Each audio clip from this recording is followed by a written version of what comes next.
दोन वेगवेगळ्या विमानाने मुंबईमध्ये येणार आहेत। दोन पार्थिव हे पुण्यामध्ये येणार आहेत। मुंबईमध्ये आशिष शेलारजी आणि मंगलप्रभात लोढाजी हे दोन मंत्री एअरपोर्टवर सगळ्या व्यवस्था पाहत आहेत। पुण्यामध्ये मुरली मोहोळजी जे केंद्रीय मंत्री आहेत ते स्वतः लक्ष घालत आहेत आणि माधुरीताई मिसाळ या एअरपोर्टवर उपस्थित राहतील आणि त्याचं सगळं कोऑर्डिनेशन करतील।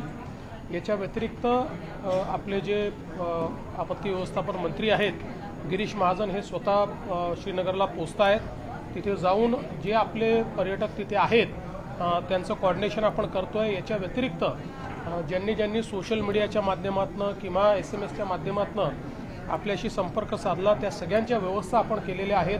त्यातले काही लोक आज इंडिगोने एक विशेष विमान ठेवलेलं आहे त्याच्यामध्ये आपण त्यांच्या सीट्स बुक केलेल्या आहेत, त्यांना आपण परत आणतो आहोत। आज दिवसभरात अजून कोणाकोणाला अशा प्रकारची आवश्यकता आहे परत आणण्याची व्यवस्था करायची आहे याचा सगळा आढावा घेऊन उद्या पुन्हा आम्ही केंद्रीय मंत्री आपले राज्यमंत्री श्री मुरलीधर मोहोळ यांना विनंती केली आहे की आपण इंडिगोला उद्या एक विशेष विमान त्या ठिकाणी देण्याची किंवा ॲडिशनल विमान विशेषपेक्षा त्यांच्या जे रेग्युलर ट्रिप आहेत त्यापेक्षा एक ॲडिशनल विमान महाराष्ट्रात आणणारं मुंबईला वगैरे येणारं असं त्यांनी द्यावं अशी विनंती करावी आणि त्या ठिकाणी जे काही त्याला आवश्यक तिकीट्स वगैरे आहेत त्याची व्यवस्था आपण करू। तर ते मुरली मोहोळजी ते देखील बघत आहेत।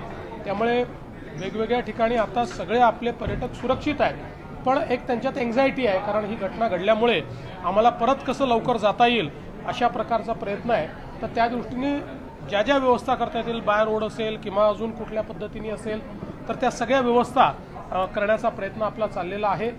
मंत्रालयाचं जे आपलं त्या ठिकाणी आपली जी वॉर रूम आहे किंवा आपत्ती व्यवस्थापन केंद्र आहे त्याही ठिकाणी आपण सगळ्या व्यवस्था आता उभ्या केलेल्या आहेत की ज्या माध्यमातून कोणालाही माहिती द्यायची असेल किंवा घ्यायची असेल तर त्या ठिकाणून घेता येईल। जम्मू काश्मीर तिथली जी काही प्रशासन आहे तेही अतिशय चांगल्या प्रकारे रिस्पॉन्ड करते। त्यांना आम्ही कुठली गोष्ट विचारली तर तात्काळ त्यांच्याकडनं आम्हाला त्याचं उत्तर मिळतं किंवा ते तशा प्रकारच्या व्यवस्था करतात। जे काही जखमी आहेत त्यांच्यावर उपचार चाललेले आहेत आणि योग्य प्रकारचे उपचार चाललेले आहेत। त्यामुळे जखमींना डॉक्टरांनी परमिट केल्यानंतर इकडे आणण्याची व्यवस्था जी आहे ती आम्ही करू। त्यांच्या परिवाराला त्याच्या आधी यायचं असेल तर ते देखील आणण्याची व्यवस्था जी आहे ती आम्ही करू। दुर्दैवाने जे मृत्युमुखी पडलेले आहेत त्यांना आपण 5 लाख रुपये प्रत्येकी त्यांच्या परिवाराला त्या ठिकाणी देत असतो। अर्थात पैशाने कोणाचंही जीवन परत येऊ शकत नाही, पण एक आधार म्हणून आपण ते देतो। त्यामुळे तशा प्रकारे ती मदत देखील या ठिकाणी करण्यात येईल आणि जे जे काही करणं आवश्यक आहे ते आम्ही करतो। मी स्वतः त्याच्यामध्ये लक्ष घालतो। शिंदे साहेब, अजितदादा हे देखील त्यांच्या परीनं पूर्णपणे त्याच्यामध्ये लक्ष घालत आहेत आणि आपल्या राज्यातल्या पर्यटकांना अतिशय सुरक्षिततेनं इथे परत आणणं याला आता आम्ही प्रायोरिटी दिली आहे। यात चीड आणणारा प्रकार असा घडला की धर्म विचारून पर्यटकांवर गोळ्या झाडण्यात आल्या। हे अतिशय मला असं वाटतं चीड आणणारं अशा प्रकारची ही सगळी परिस्थिती आहे की ज्याच्यामध्ये धर्म विचारून या ठिकाणी ज्या प्रकारचा गोळीबार करण्यात आलेला आहे अतिशय निंदनीय आहे। कुठेतरी सोसायटीला डिवाइड करण्याचा प्रयत्न आहे, या देशामध्ये एक फूट पाडण्याचा प्रयत्न या ठिकाणी करण्यात येतो आहे आणि मला विश्वास आहे की देशाचे प्रधानमंत्री मोदीजी याच्या मास्टर माइंडला शोधून काढतील आणि त्याच्यावर अतिशय कडक आणि टोकाची कारवाई होईल याबद्दल माझ्या मनात शंका नाही। किती पर्यटक आहेत आकडा काही अजून एक्झॅक्ट आकडा काही आलेला नाही, पण वेगवेगळ्या ग्रुप्समध्ये आहेत। कुठे कोणी आमच्याशी संपर्क केला आम्ही 40 लोक आहोत, कोणी संपर्क केला आम्ही 50 लोक आहोत, कारण अशा प्रकारचं रजिस्ट्रेशन तर काही नसतं, पण आता जसा संपर्क होतोय त्यातनं तो आकडा हळूहळू लक्षात येतो। सर, नक्षलवाद्यांच्या विरोधात रोजच कारवाया सुरू आहेत। नक्षल्यांचा बालेकिल्ला म्हणून ओळखला जाणारा गडचिरोली जिल्हा तर स्टील सिटी म्हणून उदयास आलाय। मला असं वाटतं की गडचिरोलीमध्ये एक मोठं परिवर्तन झालेलं आहे। आपण मागच्या काळामध्ये गडचिरोलीमध्ये मायनिंगला परवानगी दिली, पोलीस जे आहेत त्यांना आपण एक प्रकारे पूर्णपणे संरक्षण द्यायला लावलं आणि सस्टेनेबली मायनिंग करायचं आणि लोकल कम्युनिटीला सोबत घेऊन मायनिंग करायचं। यातनं त्या ठिकाणी देशातला सगळ्यात चांगला ओर आपल्याला सापडला, ते मायनिंग सुरू झालं। आता त्याच्यावर आधारित खनिज प्रकल्प त्या ठिकाणी तयार होत आहेत आणि देशाची स्टील सिटी म्हणून, स्टील हब म्हणून आता गडचिरोली प्रस्थापित होत आहे। नक्षलवाद्यांना एक प्रकारे गडचिरोलीने हे दाखवून दिलं की तुमच्या प्रचाराला आम्ही बळी पडणार नाही, तुमच्या दहशतीलाही आम्ही बळी पडणार नाही, आम्ही विकासाकडे जाणार आहोत, हेच गडचिरोलीने दाखवलं। सर, केंद्र सरकारच्या अखत्यारीत जोपर्यंत काश्मीर होतो तोपर्यंत अशी घटना घडली नव्हती, परंतु कुठेतरी राज्यात सरकार स्थापन झाल्यानंतर ही घटना घडते, असा काही अँगल असू शकतो? मला असं वाटतं की आज त्या संदर्भात बोलणं योग्य नाही आहे।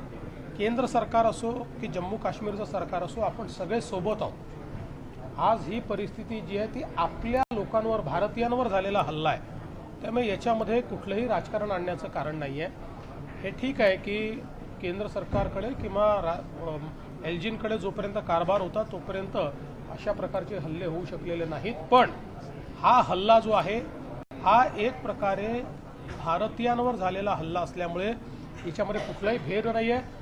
केंद्र सरकार आणि संपूर्ण देश हा जम्मू काश्मीरच्या पाठीशी आहे। स्थानिकांच्या सहभागाबद्दल काय वाटतं? स्थानिकांचा आता असं आहे की या संदर्भात माझ्याकडे कुठली अधिकृत माहिती नाही, त्यामुळे ज्या काही तपासी यंत्रणा आहेत ती या संदर्भातली योग्य माहिती वेळोवेळी आपल्याला उपलब्ध करून देतील।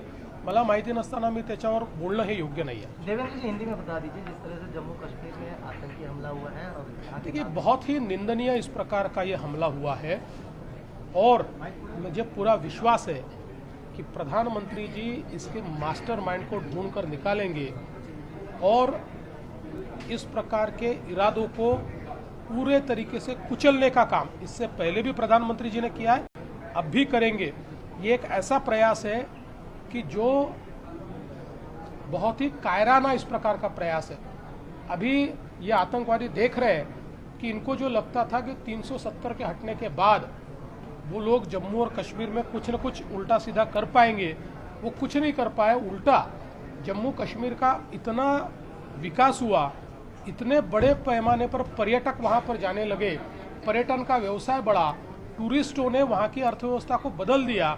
जम्मू कश्मीर में अलगाववाद की बातें समाप्त हो गई, पत्थरबाजी समाप्त हो गई।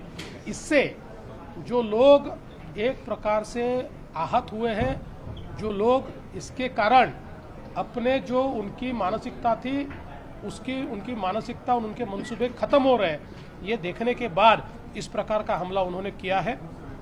अभी जो महाराष्ट्र के हमारे 6 लोगों की वहाँ पर मृत्यु हुई है, उनमें से 2 लोगों का पार्थिव पुणे जाएगा, 4 लोगों का पार्थिव मुंबई आएगा। हमारे मिनिस्टर्स को हमने जिम्मेदारी दी है इसका कोऑर्डिनेशन करने की। हमारे जो डिजास्टर मैनेजमेंट के मंत्री हैं गिरीश महाजन जी, वो श्रीनगर अभी कुछ समय में पहुंच जाएंगे। वहाँ पर जाकर जो हमारे पर्यटक वहाँ पर अभी अटके हुए हैं या जो लोग वहाँ पर अभी भी कोई परेशानी का सामना कर रहे हैं, उन सबको महाराष्ट्र में लाने के लिए हम लोग व्यवस्था करेंगे। आज भी इंडिगो ने एक मुंबई के लिए स्पेशल अलग फ्लाइट, एक एडिशनल फ्लाइट मुंबई के लिए, दिल्ली के लिए, अलग अलग भागों के लिए उन्होंने रखी है।